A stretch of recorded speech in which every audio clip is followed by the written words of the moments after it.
नमस्कार मंडळी, मित्र भाजी गृहिणी यूट्यूब चॅनलमध्ये तुम्हा सगळ्यांचे हार्दिक स्वागत आहे। जर आपल्याकडे एखाद्या दिवशी अचानक पाहुणे आले किंवा आपल्याला जर एखादा आंबट सलाद वगैरे असं काहीच खायचं असेल आणि जिभेला जर आपल्या चव नसेल, तर अशा पद्धतीची चटणी एकदा तुम्ही किंवा सलाद तुम्ही नक्की बनवून बघा, तुम्हाला नक्की आवडेल। आणि आपण आता आपल्या रेसिपीला सुरुवात करूया। तर सगळ्यात आधी आपण गॅसवरती एका पॅनमध्ये थोडं तेल तापत ठेवून घेऊ। त्यानंतर एका पातेल्यामध्ये आपण दही काढून घ्यायचं आहे, तुम्हाला लागते त्या प्रमाणात टाकून घ्यायचं आहे। त्यानंतर बारीक आपल्याला छान कांदा चिरून घ्यायचा आहे, तो टाकून घ्यायचा आहे।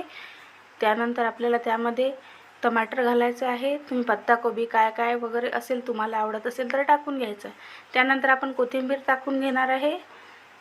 आणि आता आपण जे तेल ठेवले होते पॅनमध्ये, त्यामध्ये आपण मोहरी जिरे घालून छानपैकी आपल्याला ते छानपैकी मस्त असं तडतडून घ्यायचं आहे।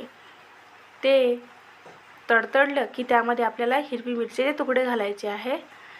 हिरवी मिरची आपल्याला त्यामध्ये छान फ्राय होऊ द्यायची आहे, म्हणजे त्याचा अर्क त्या तेलामध्ये उतरला पाहिजे। आता आपण इकडे आपल्या दह्यामध्ये बाकी साहित्य टाकून घेतल्यानंतर थोडी हळद घालायची आहे।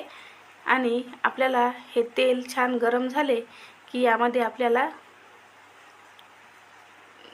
लगेचच आपण आपल्या दह्यावरती हे टाकून घ्यायचे, म्हणजे छानपैकी असा याला त्याचा फोडणीचा स्वाद आला पाहिजे, फोडणी ही छान जमली पाहिजे। तर अशा पद्धतीने बघा आपण यामध्ये टाकून घेतलं आणि हे छानपैकी मिक्स करून घ्यायचं आहे।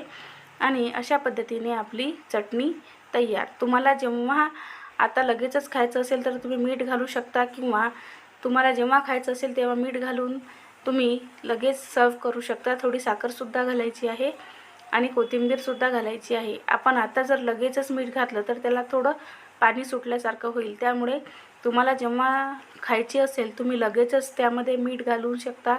आणि आंबट गोड जर टेस्ट हवी असेल तर तुम्ही साखरसुद्धा घालू शकता।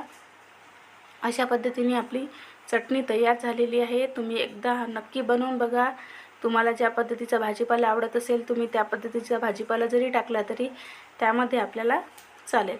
तर अशा पद्धतीने तुम्हीसुद्धा एकदा चटणी बनवून बघा आणि आवडल्यास लाईक शेअर सबस्क्राईब करा व माझ्या पुढील रेसिपीसाठी तयार रहा। अशाच पद्धतीचे नवनवीन पदार्थ मी तुमच्यासाठी घेऊन येण्याचा नक्की प्रयत्न करत असते, त्यामुळे तुम्ही चॅनलला लाईक शेअर सबस्क्राईब नक्की करा व हे व्हिडिओ दुसऱ्यांनासुद्धा व्हायरल करा, म्हणजे तुम्हाला बरोबर आणि दुसऱ्यांनासुद्धा याचा स्वाद घेता येईल।